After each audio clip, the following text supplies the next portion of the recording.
Jordan, welcome to Brother from Another. Thank you for joining us.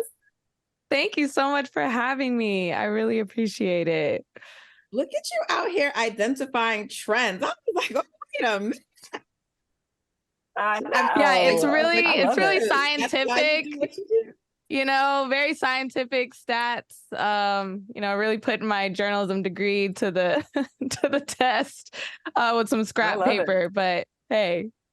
Yeah, no, but I thought it was so interesting when I was listening to it. I was like, oh my gosh. And then I went and I started looking because I'm like, this is really fascinating. And, it makes sense because like whenever you're discussing like the postseason, you always say like a lot of times why sweeps are so hard is because it's hard to beat the same team multiple times in a row, right? Multiple times.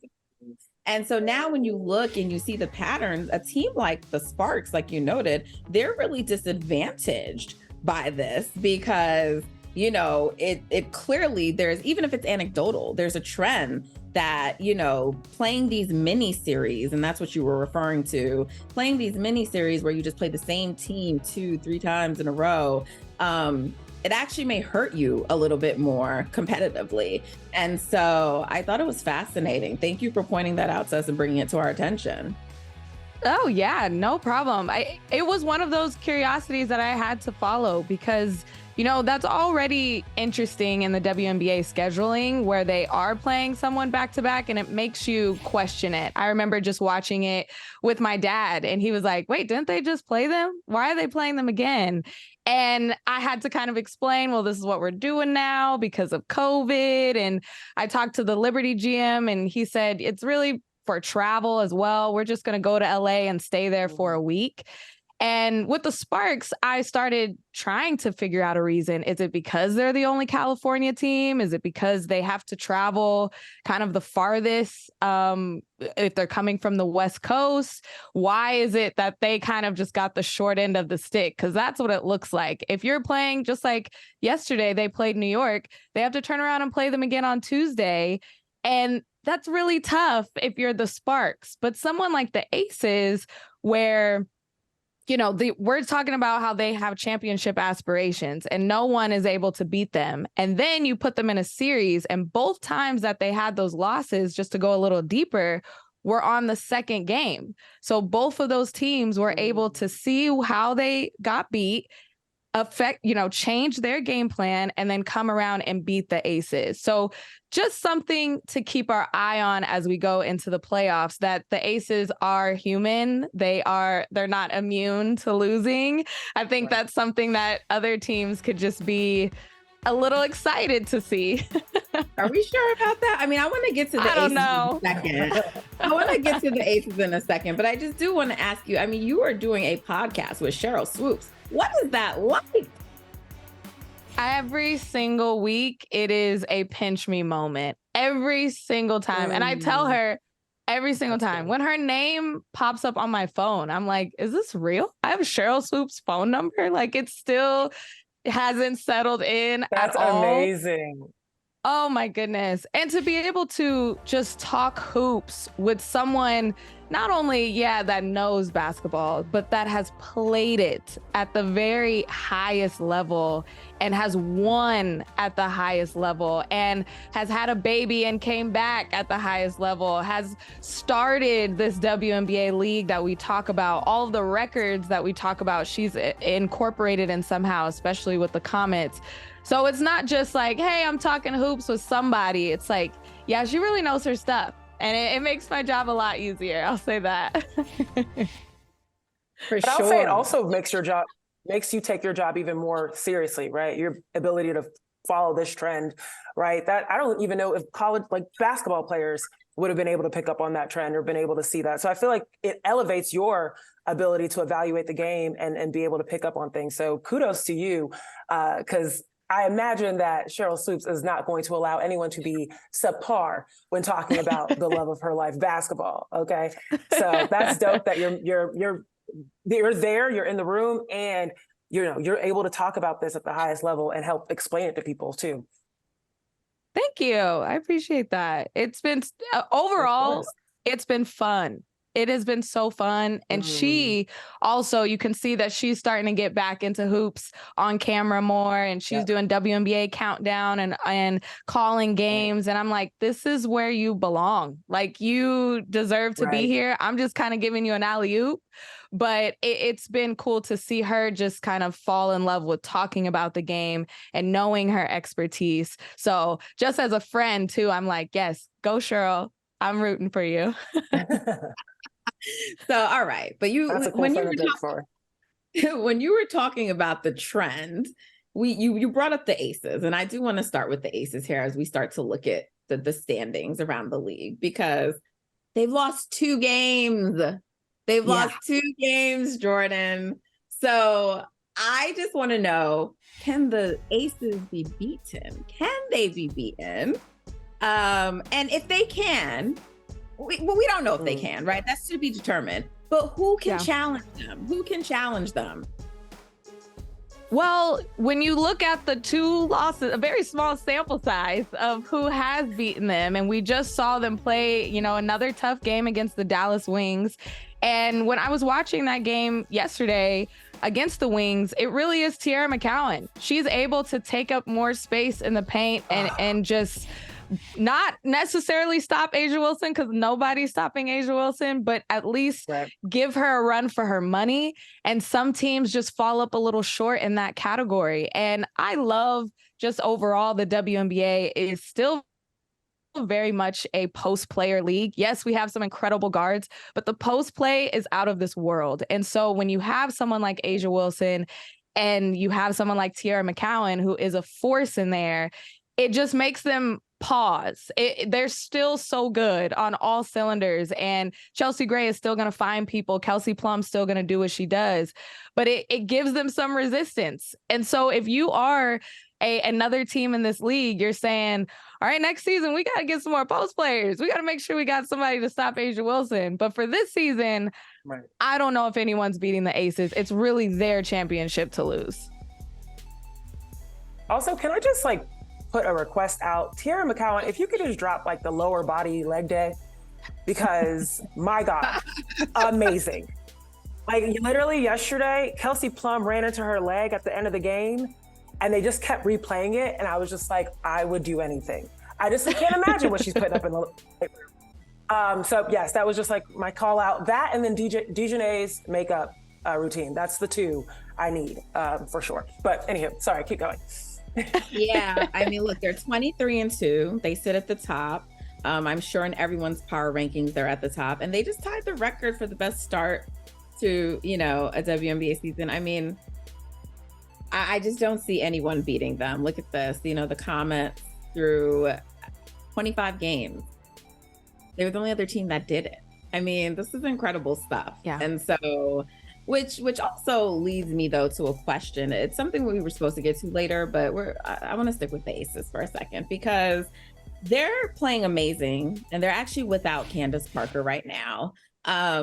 So it's sort of hard to say, and I'm not trying to diminish the greatness of Candace Parker in any way, but we've seen them on a night-to-night basis. If Kelsey Plum is out, if Candace is out, they still win, and they're winning by large margins. So I don't know, I'm hoping Candace gets back, because we all want to see her healthy in the postseason. But I'm just wondering if she doesn't get back, will it really impact them that much? But also there's this sort of narrative that's starting up that A'ja shouldn't be in consideration for MVP because of the team she's on, but it's the same exact team. And Candace isn't even playing right now. So, and Candace struggled early in the season. She started to pick it up, and then we learned about the injury. Now I think we maybe know why she was struggling a little bit. So why can't A'ja be MVP? What's the difference? Now we're starting to see reasons. And I'm not saying that she should be. I think she should be. And I'm not saying that there aren't other candidates, but I don't get now why there's this whole let's not, there's just this talk. You've heard it. You've seen it, right, Jordan? Oh, I've seen it and I've heard it and I'm ready to go to battle. I'm like, come on, let's go blow for blow because it doesn't make any sense to me. I am right there with you. We had before this season and the free agency, all the talk about the super teams, right? So that's what we all talked about and how the Aces were a super team now that they have Candace Parker and that the Liberty are building a super team to combat the Aces super team. If you remove Candace Parker from that equation, this is the exact same team that just won a WNBA championship. There were not really any other changes. So you can't try to say that now all of a sudden this is a super team and Asia shouldn't get MVP because she's on a super team and that's not fair. No.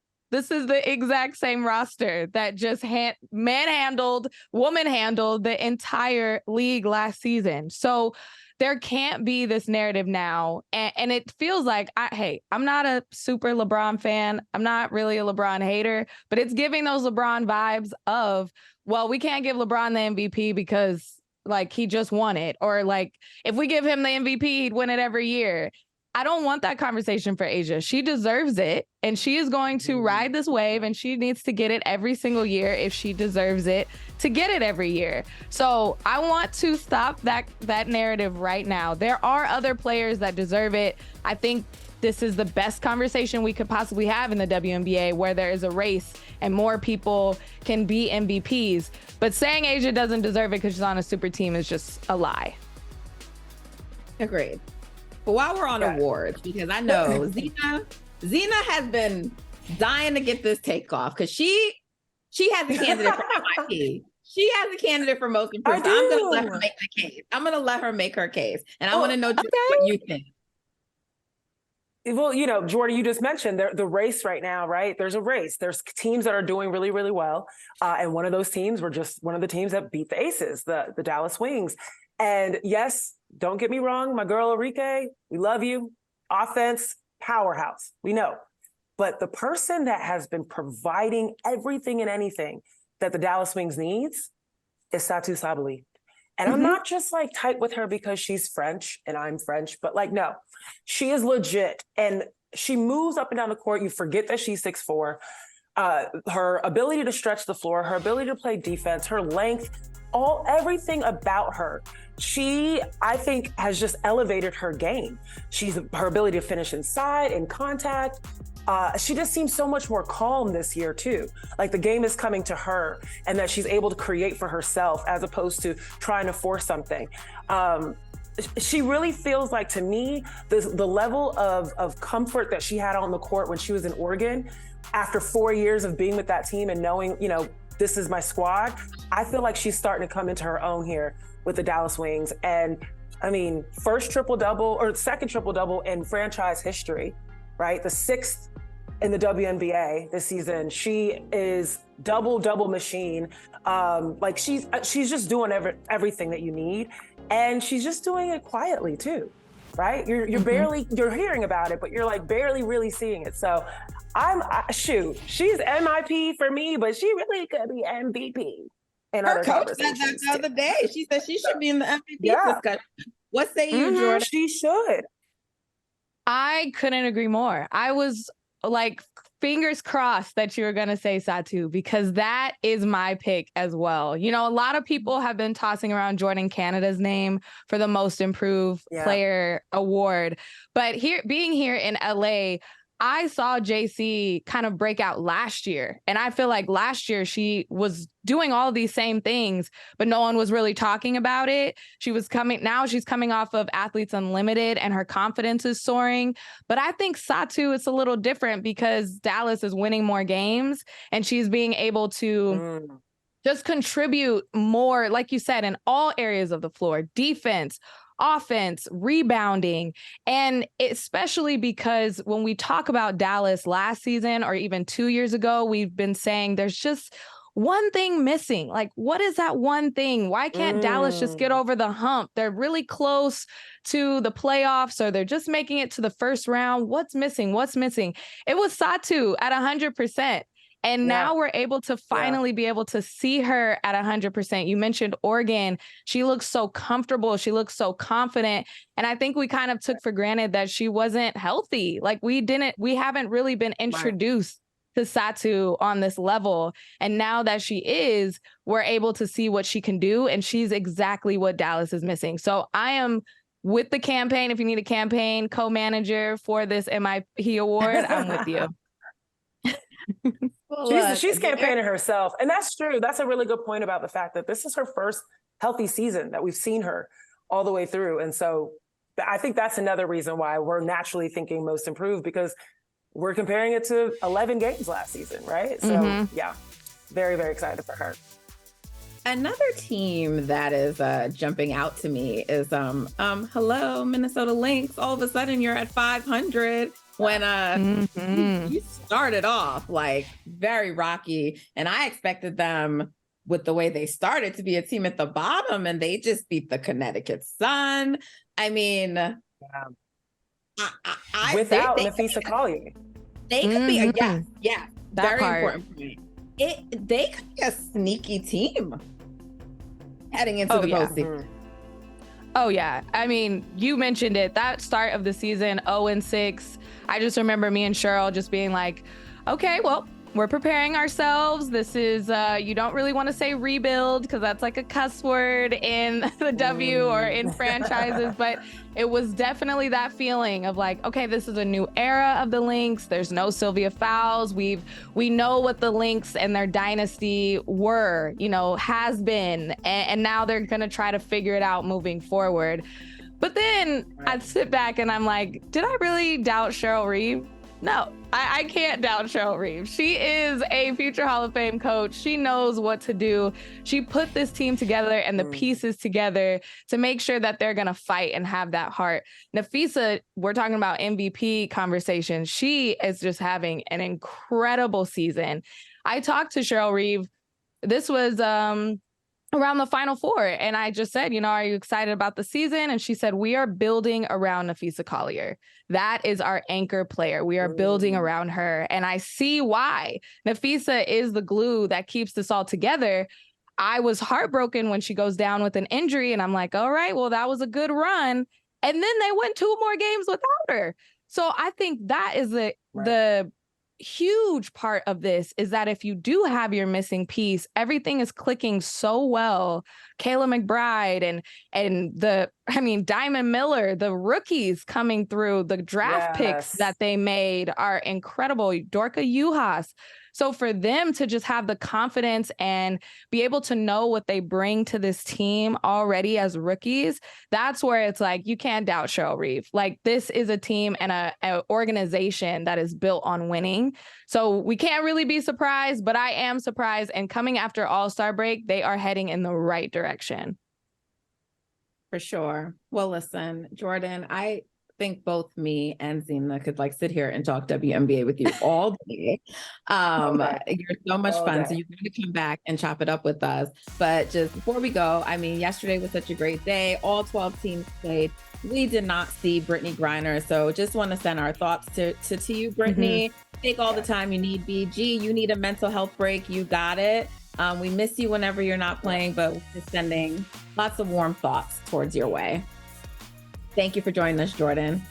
Thank you. Thanks, Jordan. Hey, thank you for watching Brother from Another. If you haven't hit that subscribe button, go ahead and do that now. Don't forget, you can catch us 3 to 4 weekdays on PeacockTV.com and on Sirius XM Channel 85.